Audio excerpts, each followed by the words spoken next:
True or false are... Wait. Pigs or dogs, right? That is so... I just want to say, I did not write this question. I am just reading it. But true or false, are pigs or dogs smarter? Is not a true or false It's like a double question. negative. Like, yeah. Yes. So... Yes. No. True. Maybe. Alright, what's going on, everybody? My name is Max. Welcome to the Mental Wellness Show. Just in case, today there's a lot of extra noise. My dog is barking, and then we have some construction going on in the neighborhood, so there's a lot of extra noise. But let's get right into it. I want to welcome my guest, Mr. Jaylen Carr. Jaylen is an upright bassist. You got it. Yeah. Bassist. He's a what do they call it? A musical like professional. What do they call them when they're like so good at something that there's like a name for them? Not musician. Like farther than musician. Yeah. You mean? It's like Mozart is a prodigy. Prodigy? Yeah, the prodigy. I don't know if I'd say I'm Carr. a prodigy, but virtuoso. Like. But no, Jaylen's the great bassist. I already forgot. Bassist. Oh my gosh. Bassist is the fish. Yeah, I know. When I said I'm like Bass Pro Shop. Yeah. Bassist. Video game enthusiast.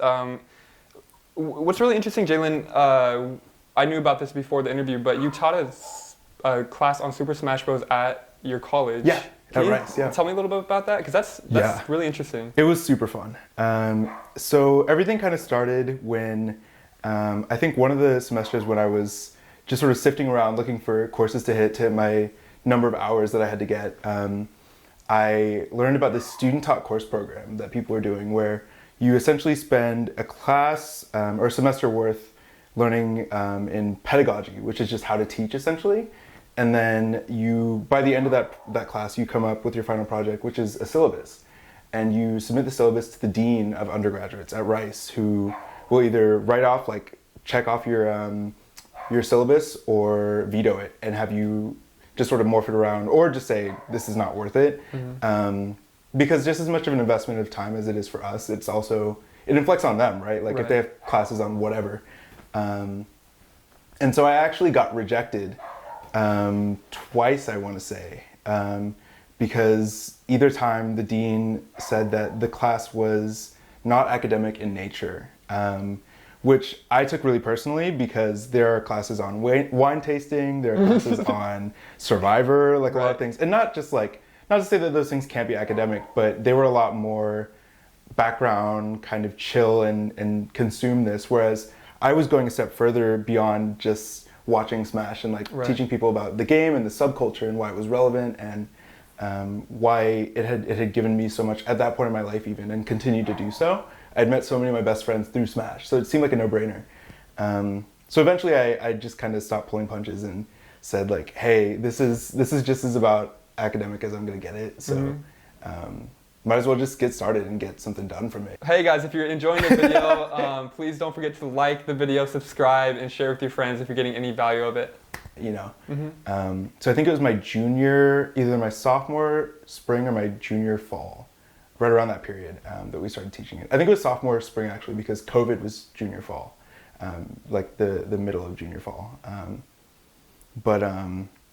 Yeah, it went super well. I had around 2 sessions of teaching it, 20 people-ish each time, and met a lot more people than I anticipated. And I think the sort of objective was just to create smiles and show people why Smash has meant so much to me throughout my entire life. Since I was like 3, I've been playing this game competitively since like 2014. So it's definitely been a huge part of my life, and it was really cool to have the opportunity to spread that to other people. Yeah, it's really sweet how you said like it was just like kind of you showing your love for the game and kind of bringing smiles to people's faces. Yeah. I mean, it's just a really sweet thing. Yeah.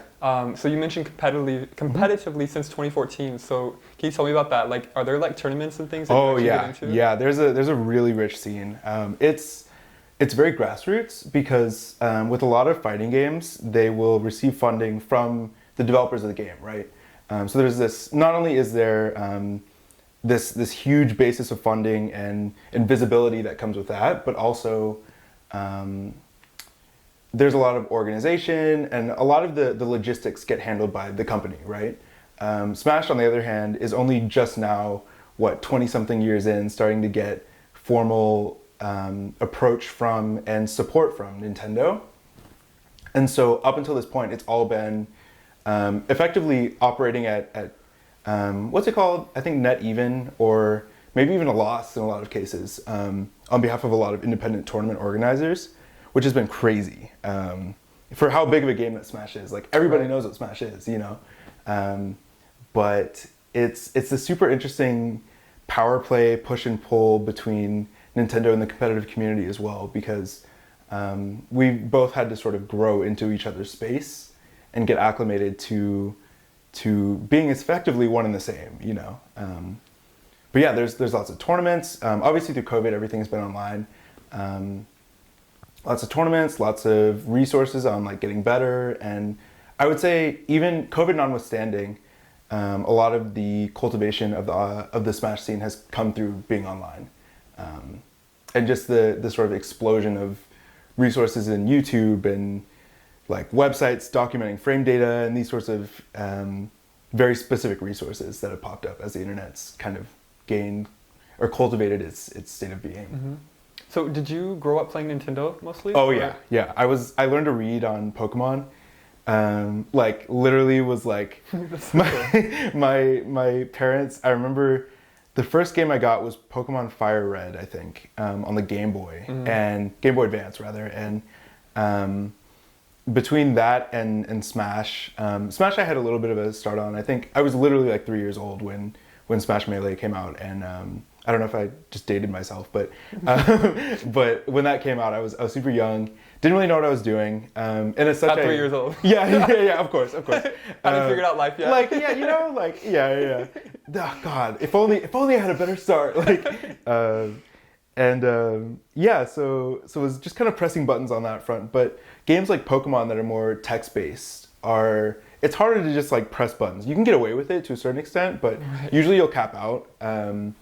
And so I think I had like a little bit more of an inclination to get into the nitty-gritty and finer details of the game from a Pokemon standpoint, because it was text-based and because it was more, I didn't have to like look and hang out with friends to play the game at all. Whereas with Smash, like it's so social, especially back in those days without online, you kind of had to be in person with your friends. And so even then your sphere of skill is very like small, because you only know your friends, and your friends you might be the best person in your friend group, and then you go, actually this happens quite frequently, you go to a tournament, you go outside of that bubble and you get wrecked. Like absolutely caught lacking, like you're destroyed the minute you step outside. Yeah, can I say something to that real quick? Yeah.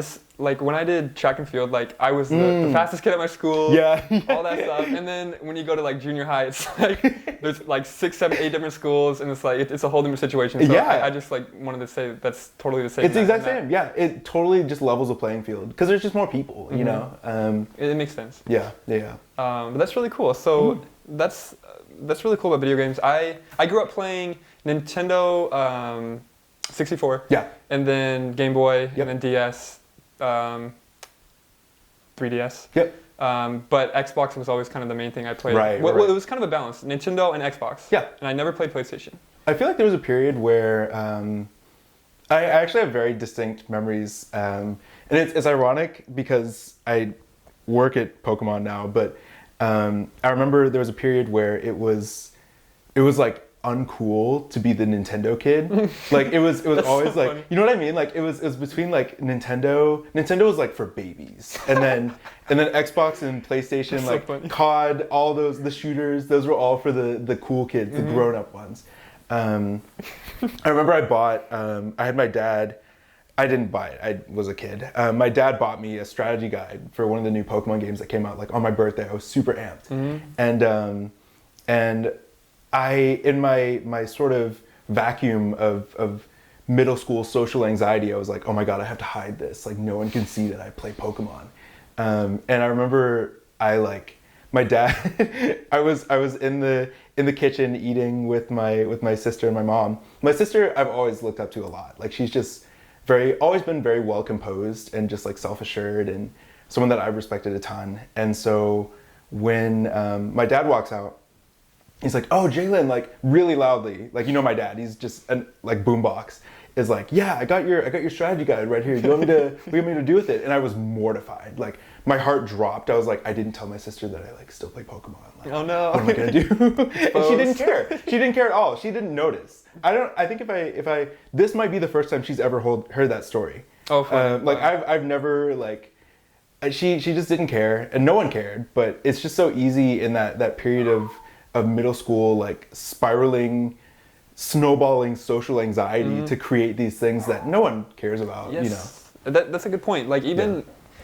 especially middle school and like high school, but even like now and like in adulthood, it's like we get so caught up in just all these thoughts that aren't even like real. Like you just said, like your sister never cared. No one, they didn't care. No one, but we get in our own head and we believe these thoughts that kind of go in our head, and it's something that I'm reading this book called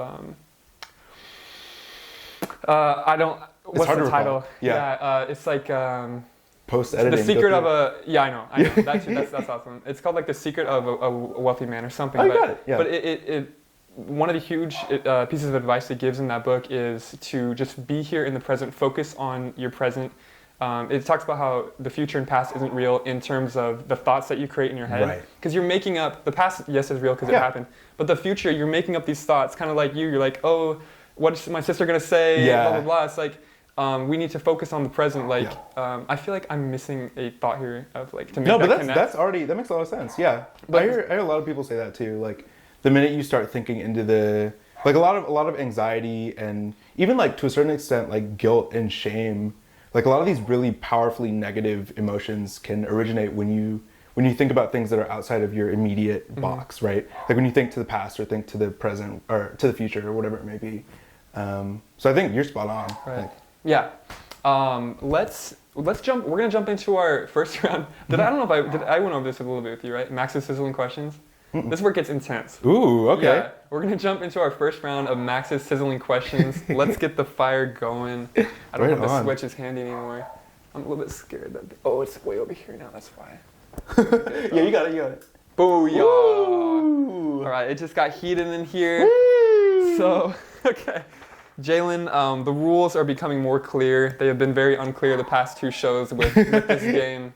But it's called Max's Sizzling Questions. Basically, there's 18 questions here that I created in my head that just popped out. They're like trivia questions, pop culture, all kinds.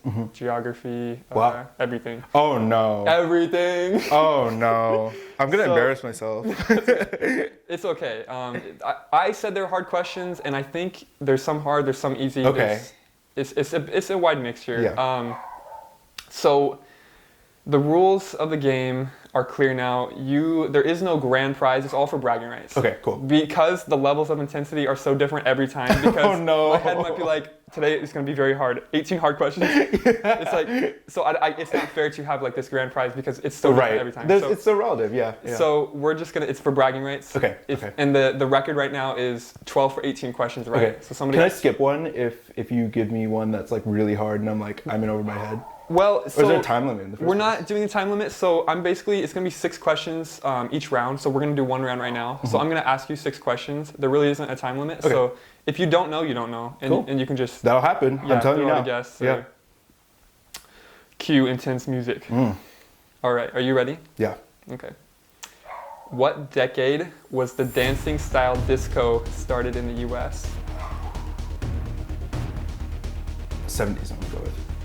And then we're going to go over the answers after. Okay. This is a long one. Okay. I don't know how to pronounce this. Leonardo da Vinci's Salvator Mundi was the highest selling piece of art sold at an auction.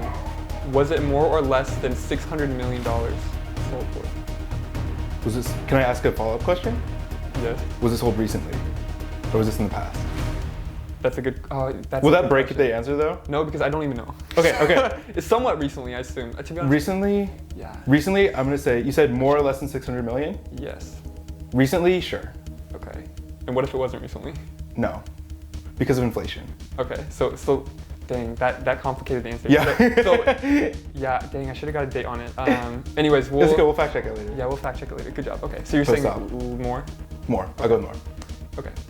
Is the deepest part of the ocean more or less than 30,000 feet deep? More. Did the Dr. Phil show start before or after the year 2000? After. How many fluid ounces are in a cup? Oh. I totally learned this too. You're really putting me on blast. All my elementary school teachers are gonna be like, damn, I didn't teach No. 4? Last question. Name, this is a hard one, I think, yes. Name 2 fruits that start with the letter A. Apple, apricot. Why is that? Yeah, yes, and those are like literally the only 2. I think there's like one more, but There wasn't much margin for error there. No, that was perfect. That was awesome. Cool. Okay, let's go over the answers here.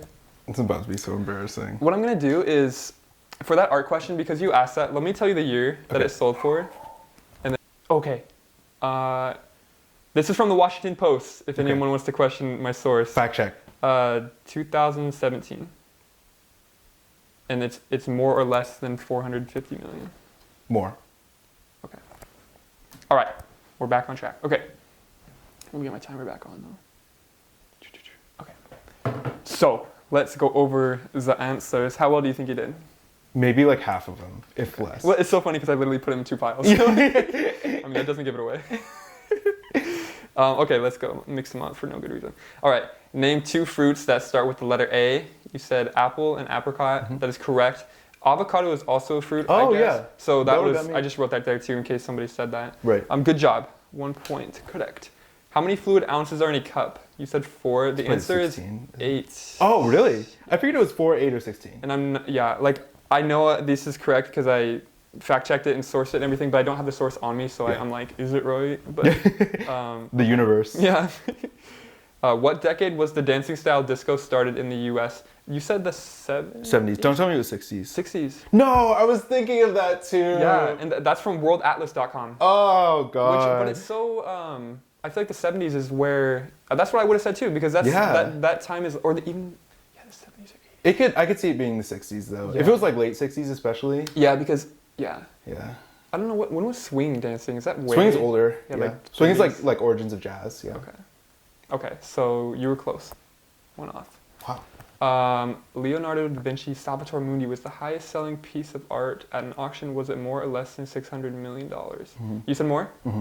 The answer is less. Really? It was sold for 450. Oh. I mean, close, but yeah. Okay.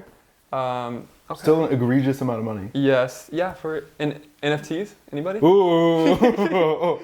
Don't go there.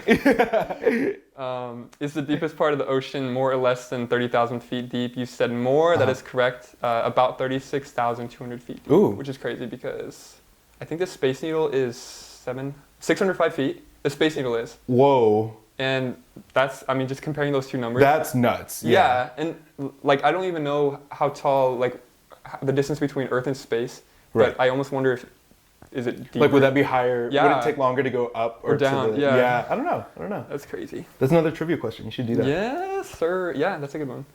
Did the Dr. Phil show? Have you seen Dr. Phil? Yeah, of course. Yeah. One of my friends' parents is actually tight with Dr. Phil. Seriously? So I'm like 2 degrees of connection away from Dr. Phil, which gets me out of bed every day. You gotta be on the show, man. Do something controversial and get on the show. Catch me outside. How about that? Did the Dr. Phil show start before or after the year 2000? I said after. You said after, and that is correct. September 16, 2002 was the first show. Wow, so close, but... Yeah, all my questions are so close. Yeah, that's a thin margin, yeah. You are 3 for 6. That's not bad. You still have room to beat the record, so you're doing great. 3 for 6, half of them right. That's good. All right. Sweet. So, we got 5 minutes before I gotta go change them, but we'll get into something. Mm-hmm. So, we kind of learned about what you like. You're a bassist. You play video games. Mm-hmm. You did a lot with video games, with competitively teaching. So I want to talk about. You said here you not deal with, but you empower other Black youth to pursue positions of leadership and aiding those with mental disabilities. Yeah. Can I talk about that? You can start with the empowering Black youth to pursue leadership skills or roles. Yeah. So the primary avenues that I've been able to sort of service people in comparable communities has been, I would say, through really, honestly, I think it was college that I was able to have my first sort of club-like Black experience, right? Like, growing up in Issaquah, very homogenous, very white, definitely felt like, and continue to feel like an other just by virtue of the US, but it wasn't until college that really the big organization that I was able to step into was the Black Male Leadership Initiative on campus that definitely empowered me a lot to not only realize that I could be myself and I had the potential to achieve just as much as anyone else, but also taught the sort of ins and outs and intricacies of how to present myself in a different space. Because I think the reason that a lot of, and this is one of many, there's no way I can come up with a comprehensive sort of list, but one of the main reasons that I feel a lot of Black youth and Black adults struggle to get into and even get their resume on the table when it comes to leadership positions is we're not taught that we can inhabit those spaces without adjusting something about ourselves or presenting a certain way or code switching or whatever it may be. And so I think BMLI was really important for just showing me that there were a lot of other people on campus that I could use as a resource that had been through the exact same thing and could immediately sort of service, have like a mutual sort of situation where I feel like I'm bringing something to the table and they're also bringing their however many years of experience that they have on me, even if they're the same age as me, you know, Right. just by virtue of everyone having different experiences and coming from different backgrounds, which was definitely really powerful.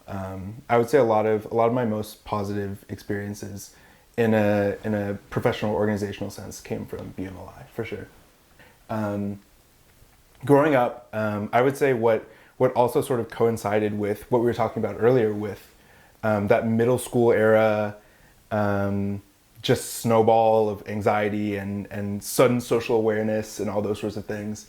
I've definitely had an onset since around then of a lot of symptoms of various mental illnesses, and we've spent a lot of time, like everyone, you know, like everyone kind of spends this time trying to analyze, like, at what point are things bad enough to necessitate me asking for help, or when do I need to sort of dig my heels in and recognize that there's something wrong with me. And it's a trick question because you should always feel comfortable asking for help. Rhetorical in that sense, I guess. But sort of around then was when I forget exactly what it was that motivated me to start, but around then was when I started counseling and therapy. Probably a year into that, like 9th-ish grade, started medicating for what we assumed to be major depressive disorder. At that point, it was just antidepressants, and I think there's a lot of symptoms of ADHD mixed in as well. So we had sort of approached it with Adderall as well, and both of those things are still things that are on my plate, right? They're still things that I deal with to this day, but I do find that the topography, and this is something that I don't see discussed as often, but I think the topography of medications as a byproduct of Western medicine being so quick to throw things at you, and like, you know, you hit a point where like, yeah, it makes sense to throw everything at the wall and see what sticks. But what that means is it's been almost 10 years since then. And I'm in this position where I get frustrated about how many drugs I'm taking and how many byproducts and side effects, and I feel like we're medicating other side effects, and the system can get very complicated very quickly. Right. And so it's not net negative to the point where I resent any one professional I've interacted with for putting me on any of these drugs, but it definitely does call for, and I think the pandemic has been a good refresher for this as well, in terms of doing a litmus test or a check of what am I taking and why. Just because, like we were saying, Western medicine is it can be so prescriptive and so like right. Everything at the wall. I think a lot of the, when it comes to representation, I feel like I haven't had as clear avenues of advocating for and helping in that fight as much as I have relative to like being a Black youth. Just because I find that when things are a little bit more and I know this isn't a hot take, but when things are a little bit more invisible or under the surface, or maybe even not as societally accepted or well trodden in terms of what we talk about, what we discuss, it can be hard to start that conversation in the first place. So Right.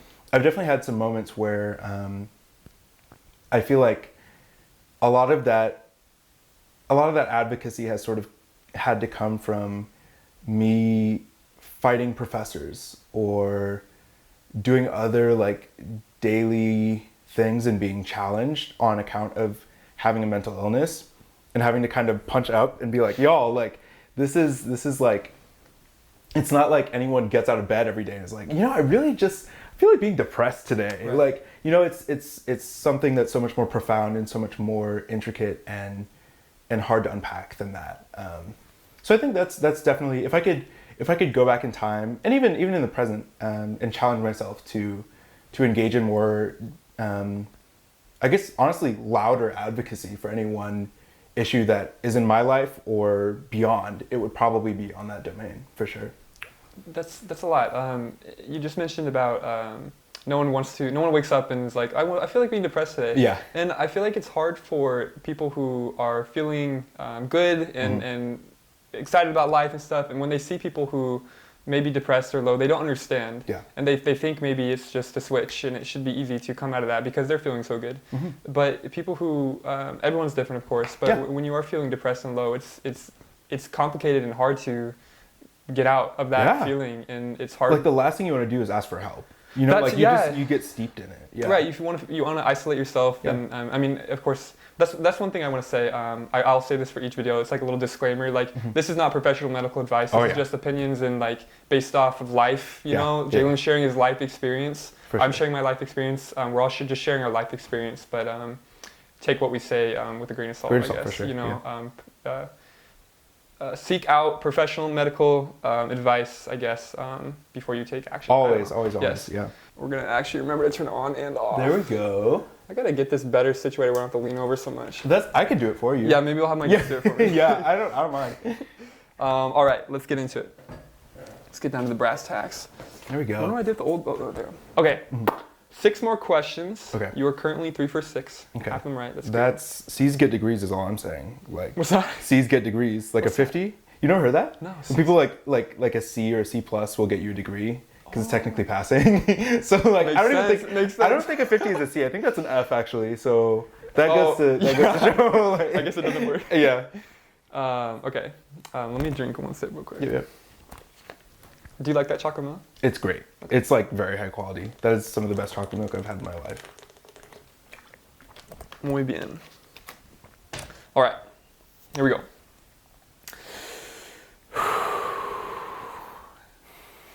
Can you imagine just like 30 seconds of us breathing? Just breathing. Okay. What year did man land on the moon?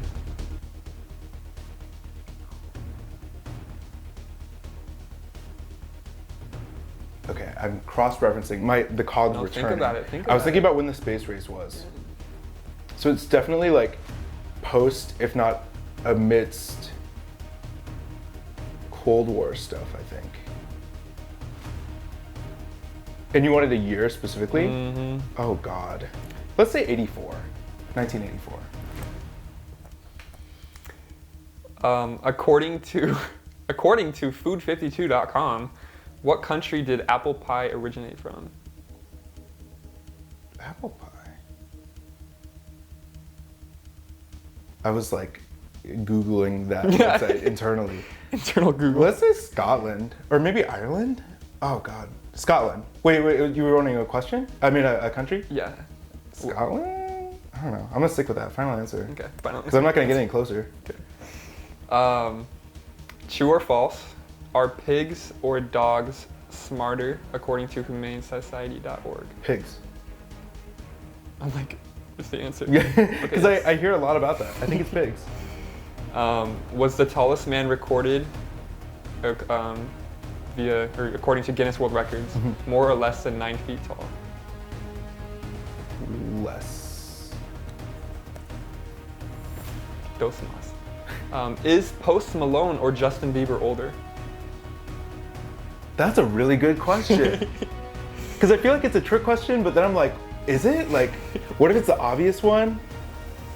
I'm gonna say, ooh.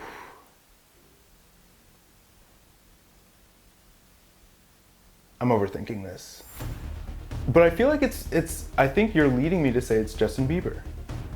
Because Post Malone has got like facial hair, like he looks older. But why would you compare? See, yeah, okay. Justin Bieber.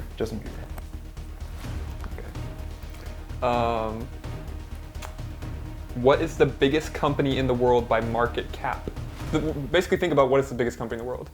I'm gonna say Amazon. Okay, I mean, there's basically a couple that are, and that's one of them. So, okay, let's go over the answers. Okay. True or false wait. Pigs or dogs, right? That is so, I just want to say, I did not write this question. I am just reading it. But true or false, are pigs or dogs smarter? Is not a true or false It's like a double question. Negative. Like, yeah. Yeah. Yes. So, yes. No. True. Maybe. That is hilarious. Okay. But I said pigs were smarter. Yes. That is so funny. Studies have shown pigs also oh yes, the answer is pigs. Woo. And studies have shown that pigs are also smarter than 3-year-old children. Whoa. Yeah. I should get a pig instead of ever having kids. You'll just have 3-year-old children running around. Okay, so congratulations, you got that correct. Woo. What year did that noise? I'm like, what is that? Yeah.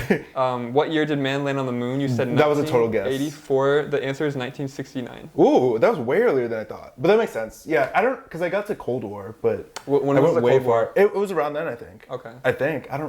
The American education system has failed us, is all I'm saying. It's not my fault. It's not your fault. Like, society made I blame my 4th grade teacher, if we're being honest. Like, that's good. That's so funny. Okay, 1969.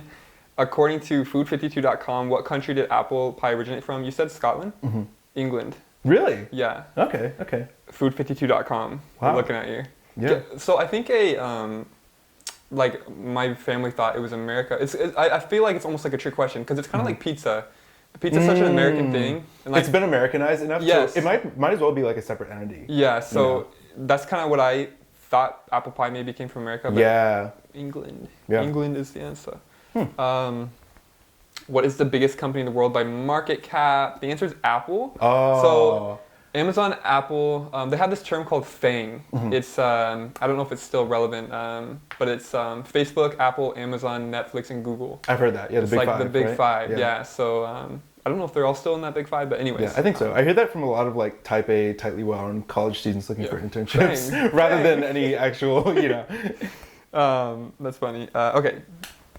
Was the tallest man recorded more or less than 9 feet? You said less. The answer is 8 feet 11 inches. Woo. So the answer is less. Yeah, that one was a close one. That was tight. Yeah, from Guinness World Records. That has to be a cursed existence. There's no way that's comfortable. No, and I don't think he was healthy. Very healthy. That'll do it. Yeah. But that's insane. That's very tall. Yeah. 8 feet 11. The final question, the one we all wondered the most, is Post Malone or Justin Bieber older? So, one was born in 1994, the other was born in 1995. You said Justin Bieber was older. The answer is Justin Bieber. Woo! I knew it. I knew it was a trick question. Yeah, it really is. Because I think about Justin Bieber as being like our age, if not a little bit older. But they're both like somewhat close. Yeah. But I mean, also Justin just like he's clean shaven. He just doesn't have the face tats and all that stuff. So right. But yeah, that is kind of like a trick question. That's crazy. Anyway, 6 for 12. Half is not bad. That's good. Yeah. Okay, I guess I'll need to mix them up. All right. I will remember to turn off the light. You want me to get it? If it's easier for you. Let me see. If it is. I got it.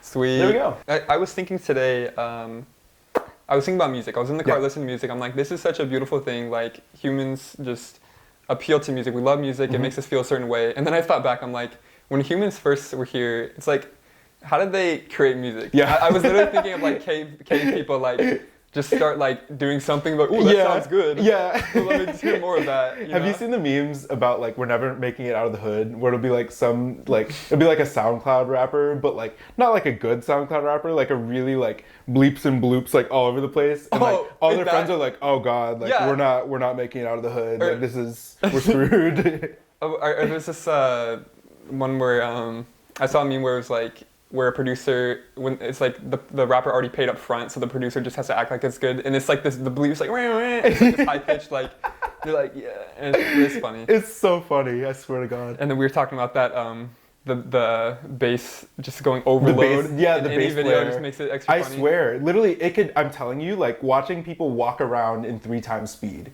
to that would just, I'd be on my floor. Like, it's so stupid. It is too. Like, and then when I try to show my parents some of this stuff, they don't get it. They're not gonna. Yeah, they don't get it. But that's okay. Yeah, whatever. Sometimes I wonder, like, as I'm like scrolling through TikTok and seeing this on my For You page, and also like at work, I'm like, I wonder if one of my coworkers were to see me watching people sped up and with at like 500% volume, like, would I get fired? How would that work? That's crazy. It's just impossible to explain, but yeah. It is. And then I wonder what the next generation, what are they going to be? It's going to be even more like derivative, like a degree weirder, I feel like, at minimum. I think about that too with like style and everything. Yes, just how things change over time. Yeah, maybe we'll like revert back to where we were or something, and we'll be boring.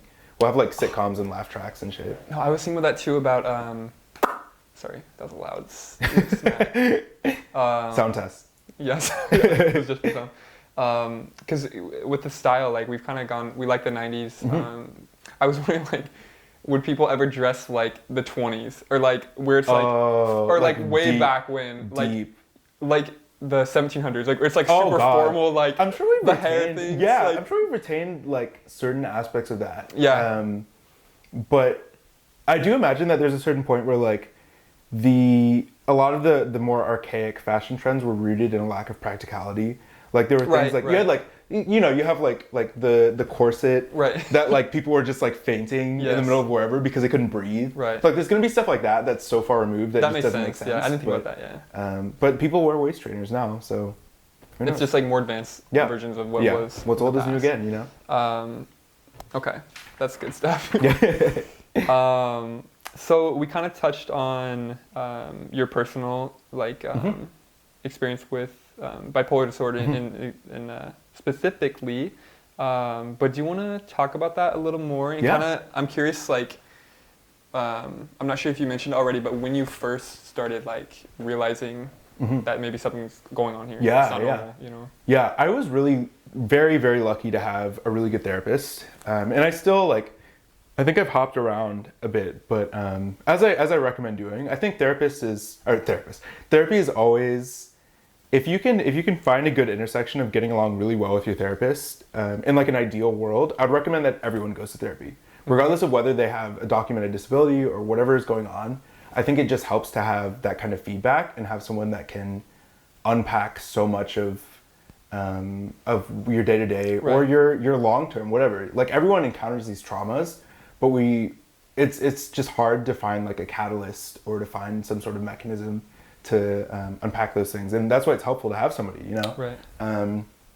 I think a lot of my specific situation was unraveled by pretty, you know, like people will encounter symptoms of different disabilities, but or different whatever it may be. It doesn't even have to be a documented disability. Sometimes we just feel things, but I think the degree to which I was experiencing a lot of those symptoms intensified such that I knew that not only myself, but I was lucky to have attentive individuals around me that were able to sort of call it and be like, hey, like this isn't normal. You should go get whatever checked out. And I've always found that even though that kind of sounds like it would be something that might be embarrassing or might be panic inducing, I've always sort of found hope through people making me realize that the way that I feel currently isn't how things have to be. You know, right, yeah. It's not permanent, and that applies both for highs and lows. You know, I think we kind of tend to taper our joy. You hear all this stuff about like, oh, like joy is fleeting, these sorts of things. You know, and we sort of cap it preemptively in a way. Societally, I feel like we encourage ourselves to get back into the grind in the day-to-day, you know. But no one really tells you anything about moderating and sort of compartmentalizing the low points as well, you know. Right. Even and I think that's something that I've struggled with lately as well, because even through all of these years and years and years of medications and differing compounds and lithium and antidepressants and stimulants and whatever it may be, and all these things are interacting with each other, and it just gets overwhelming. But I do find that I will discount the fact or get confused amidst everything, where it's like, what is a normal high and what is a normal low? Mm-hmm. You know, like Right. I kind of think of the emotional states that we experience, and a lot of times it's kind of being like a wave, right? Like sometimes the amplitude will be higher in one direction and like lower in another, whatever. It'll move around just depending on circumstances and those sorts of things. But I do find that I've struggled to identify when is it not normal, when is it abnormal, and when is it to be expected, you know. And I think a lot of it's just experience. Like our brains aren't even finished developing. We don't, we don't even know what we have no frame of reference for what our highest highs and lowest lows are yet. Right. So I think that partially in me saying that, I'm unveiling the fact that I need to show grace on myself and kind of let these things happen and not rush into feeling any particular way, and just go with the flow sometimes, you know. Like sometimes not to say it's not that serious, because it's always that serious if you want it to be, but it's hard to make these sort of concerted value judgments and propositions based on limited experience, you know. Right. Yes. So, I mean, you mentioned giving yourself grace and like just going with the flow sometimes. So would you say like currently that's kind of where you're at, you know? Like with your mental health like journey, I guess? I'd say, yeah. I think definitely making the transition between being in university and working a 9 to 5, right? Like, I think it's been really hard. But the thing about it too, and I sort of alluded to this earlier today in talking about just moving around medications, and kind of, I've been describing it as, have you ever played Jenga? I've been describing it as like this metaphorical Jenga with like psychotypical drugs, where you're like removing one thing and like trying to see like, if I take this one thing out, will the whole thing collapse? You know, and how much can I navigate that? And it's easy for me to say that now because I'm already on, like I'm deep into that process. You know, I've been indoctrinated into Western medicine and taken a lot of these drugs and have built experience with them. But also, it's not to say that I've fully mastered my emotional states while on them, because even when I started, I was barely in puberty. Like I there's so much that's always changing. There's, to the extent that what I've been telling myself is that there's never really a great time to be messing around with psychotropic drugs and like those sorts of things. But that's not to say that it's not important and that it shouldn't happen. Like I said earlier, I don't resent or regret any part of my journey. I think I've learned something from every phase, but it is still, it's not comfortable, you know, like, and I think that as much as I hate when, I feel like a lot of older people will be like, oh yeah, like that builds character. Like, I think that can be kind of inappropriate sometimes to say to somebody, but, just like anything else, but in context. But I do feel like, it's not that these experiences have even necessarily made me stronger, but I would say that they've made me more resilient, and they've taught me a lot about navigating and minding my own mental and emotional states, for sure. And it's all about just life and you're living and learning, and especially with like your mental health, it's something that like we still don't know like a whole ton about, and it's developing so much, and I think in the future it'll be much better, and we'll have like more ways of like, this is what you need to do for you to have a better outcome. But in the time we're at now, it's still nebulous. It's in your head, you know. Exactly. Like, it's a struggle, and like you said, it's uncomfortable, and it is something that you just kind of got to work through and give yourself grace, like you mentioned, which is really good. For sure, yeah. And that's a big part of why I wanted to study cognitive science in undergrad, and why I ended up going through with it as well. And like even to the point where I was focusing in psychology, like I really wanted to learn more, even if it wasn't something that would be immediately generalizable to whatever I end up doing after graduation. I just wanted to know more about how our brains work, and like not just how all these systems and these formats work in tandem, but also like why are there things that are running relatively unchecked? Right. Like what don't we know? You know, I wanted to get more insight on like how have we gotten to this point with like Alzheimer's, or I guess dementia in general, or mental health, or whatever it may be, where there are these sort of nebulous, rolling and powerful and just tremendously snowballing mental ends of the spectrum, right? And how do we identify it? Not only where we are and how do we fall within those, but also what can we do to better set the generations coming after us up for success in terms of medication and therapy and, you know, and things outside of the spectrum of just taking a pill every day and hoping it gets better, you know? Right. Yeah, with time, yeah, it'll get better with time. For sure. But it's complicated. It's a complicated issue. Yeah, definitely. It really is.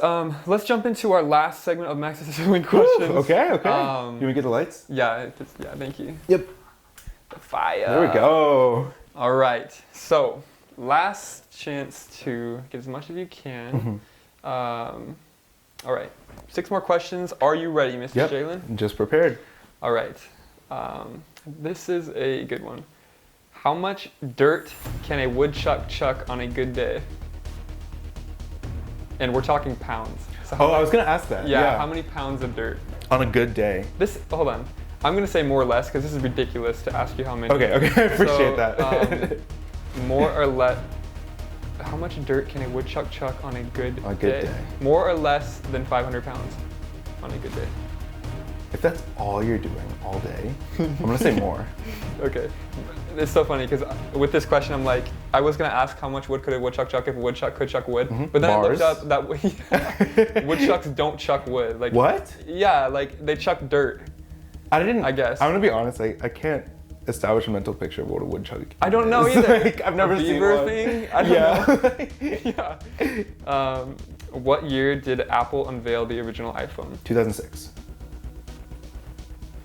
You were quick with that one. How do you spell the letter K? The letter K in the alphabet. How do you spell it? It's a weird question. I don't like this question. Can I plead the fifth? Every letter in the alphabet has a spelling, like an English word. So the letter K. Can I ask a follow-up question? Yes. This might be too much information, but is it, you know when you find like a definition for a word and it has the phonetic spelling underneath it, is that what you're referring to? Where it'll have like the weird characters. Sometimes it has like upside down like E's and stuff. No. I think this is an actual like word like. I hate this question. Let me give you an example. So the letter H is spelled AITCH. Okay. So. Is that like an official spelling? Or yes. We'll look it up after this. It is. No I way. think it is. Yeah. Oh God. Yeah, this is from Grammarist.com. Oh no. Grammarist.com. K.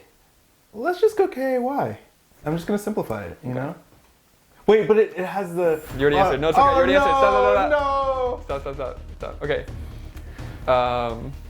What decade was the Star Spangled Banner made? As in, like, wrote out and created. Oh, probably like way back. Let's say like. Is it bad that I'm thinking like 1700s even? Like. No, go for it. Go for everything. That's a tough one. You know what? Let's go for what century. Okay, can I say 1700s then? Yeah, that's 1700s is that 17 or 818? 17, but I might wait. Not final answer yet. Okay. Yeah, I'm gonna go 1700s. Okay. Does the largest Lego set, official Lego set, have more or less than 10,000 pieces? More. How many different countries have a Disney park in it? As in like Disneyland, Disney World. How many different countries have a Disney park in it? I think I'm gonna lowball this no matter what I do. Like, I feel like it's gonna be more than I expect. I think I know of... If it helps, you can name off what countries. So we do, obviously. I want to say... Ooh, I had like 3 in my head, at least. Do I get extra credit for naming them, or can I just do 3? Can I just say 3? Yes, name off what you got. I want to say, obviously the US does. I want to say probably... I want to say like an East Asian country definitely does. And then... I don't know why I'm about to laugh. You're making me more nervous. Who else would have? I had an idea. What was getting me thinking was I was thinking about the Nintendo theme park that they just got going in Japan. Oh. So maybe that's what I'm leaning towards when I say East Asian. Like maybe it's Japanese. So US, and China maybe? US, Japan, China. Maybe India? I don't know. I'm just thinking of like big, like places where it's like it would draw a lot of visitors, you know. So you mentioned 4. Are you gonna go with 4? I'll go 4. Okay. Okay. Let's. You look so smug. Let's review the answers. All right. How much dirt can a woodchuck chuck on a good day? And we changed it to more than less than 500 pounds, and you said more. The answer is more, 700 pounds on a good day. Whoa. According to gf.nd.gov. Okay, .gov. Yeah, oh my God, wow. The FBI is really on this. Okay, how do you spell the letter K? I know I got this one wrong. So K-A-Y. Really? Yes, and I will double check after this just to make sure like these are official like English words and stuff. But K-A-Y according to grammarist.com. Okay. Yeah. I'm not complaining. I won't question it. Yeah. 2 for 2. Does the largest Lego set have more or less than 10,000 pieces? You said more. Correct. They have a Lego world map and it's over 11,000 pieces. I knew it. I just know there's way too much intricate Lego stuff out there. Lego for is, it to cap at is amazing. Yeah. It's really like a feat to behold. Especially like they keep coming up with more and more creative things. It's really cool. I'm a big fan of Lego. I know that. Yeah. Yes. What year did Apple unveil the iPhone? You were so quick for this. I was wrong, wasn't I? You said it's either 2007 or 8, wasn't it? 2007. Oh, I knew it. This is from history.com. I said 6. Yeah, I'm like, I wish you had it. You were so close. Yeah. As an ex-Apple Store employee, I really should have known better. I should have known better. Close though. What decade? We changed it to what century? What century was the Star Spangled Banner made? So you said 17th century. It was the 1700s. Yes, Yes, there's a difference. Yeah. That's why I was confused myself. So 1700s. The answer is 1814. Really? By Francis Scott Key. Oh. Yeah, so that would be 1800s. Correct? Yeah. Okay. Yeah, so I got that one wrong. Yeah, that was a hard question. Yeah. What decade was it? That was a hard question. Okay. And how many different countries have a Disney park in I know I got this one wrong. You got it right. What? 4. So the question, India is not one of them, but you said 4. Yeah. And that's correct. So it's USA, China, Japan, and France. Whoa, I was really close with all of them. No, you were. That was really good. That's nuts. That was really good. That was good. I'm not my sister-in-law is a big Disney fan. So she came up with the question. She knows a lot about it. Very cool. Yes, sir. So that was 4. So you were at 6, 10 for 18. That's good. 18. That's up and close with 12 for 18 as a champion. You were super close. And these questions are not regulated and they're just random. So I'm glad to know that. So that's good. I'm not gonna be compared to. That was really good. Yeah. Okay. So that's good job with that. Bragging rights. You came on the show. You did really good on Max's Sizzling questions, so feel free to brag around. Everyone's gonna know. Yeah. Actually, I already posted on Twitter, so. Yeah, you didn't see, I already did it. Yeah. Okay, let's get this off. I'll do it. Okay. You got it? Yeah, I got it. All right. Sweet. So, we're gonna wrap this up. So, Jaylen, is there any last comments you want to say about mental health, or any advice you'd give somebody, just your own personal advice based on your life experience? For anybody who's struggling, who really doesn't know where to turn to yet, maybe, just go ahead and maybe. Absolutely. I would say challenge yourself okay, I should predicate everything in saying show grace on yourself, because I think a byproduct of this society that we've inherited, you know, this American, well, assuming that you're in America, really just this post-modern situation that we find ourselves in is all about the grind. Mm-hmm. I feel like people are very encouraged and rewarded for when they sacrifice things for grinding, for clawing up ahead of someone else, for being competitive, for taking something or some position for themselves or whatever it may be, or posturing even. And part of that posturing entails not showing how you're feeling. It's holding your cards to your chest, you know. I would say first and foremost, show grace to yourself, and just realize that, like, if you don't feel right at any phase of the process, be it at the start of your mental health journey, you are gaining awareness of how these things work, and you feel like, I might identify with something that I've heard, or I just don't think things are right. Respect that, you know, mm-hmm. Respect yourself as much as you respect someone else.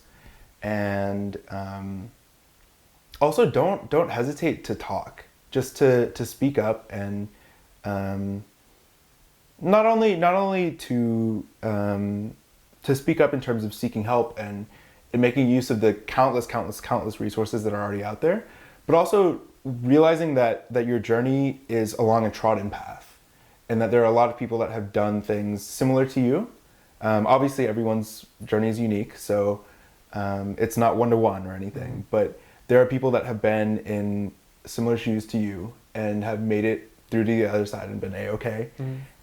And so I think it's important to realize that has happened, and you can do it. You're more than capable. And let me think. Are there any? That was good. I mean, that was a lot. Yeah. It's hard to. It's always, especially with mental health stuff, it's always hard to create sentiments that are generalizable, just because everyone's situation varies so much, you know. So I don't mean to condescend or anything like that, and just being like, you'll be okay, like, it's fine, because I there's nothing worse, as I'm sure you know, like when you're low and someone is like, oh, like, get it together, or like, you know, like when they'll say like, I'll just brush it off and keep going. It's like, this is gonna be with me for my entire life. Mm-hmm. You know,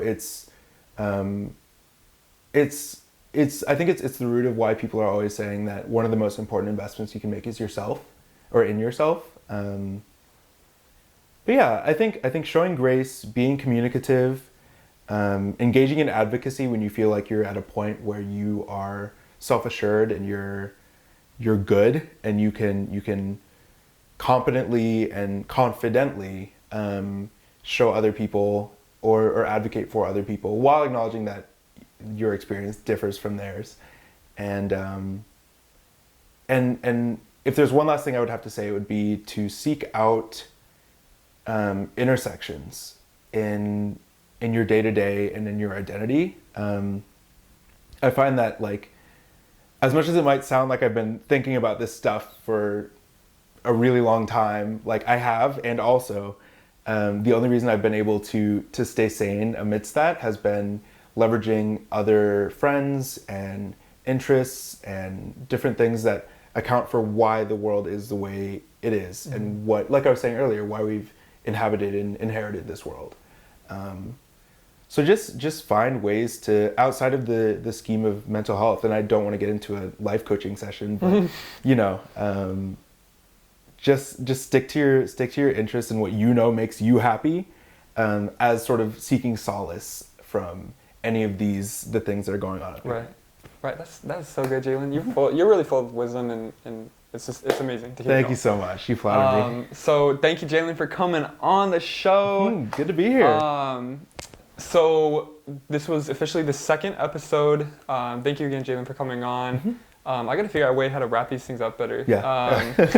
Seriously. It's hard. But let's see. Anyway, so thank you guys for watching. I gotta also go in and don't forget to subscribe. Yeah. The YouTuber outro. Yeah. No, I'm literally gonna do I'm gonna put this in the middle of the video. Hey guys, if you're enjoying the video, please don't forget to like the video, subscribe, and share with your friends if you're getting any value of it. It's gonna be it's perfect. Laugh is immature. Now let me do the ending. All right, guys, thank you for watching, and please share with your friends if you guys enjoyed it, and we'll see you guys next Thursday. Hey guys, if you're enjoying the video, please don't forget to like the video, subscribe, and share with your friends if you're getting any value of it.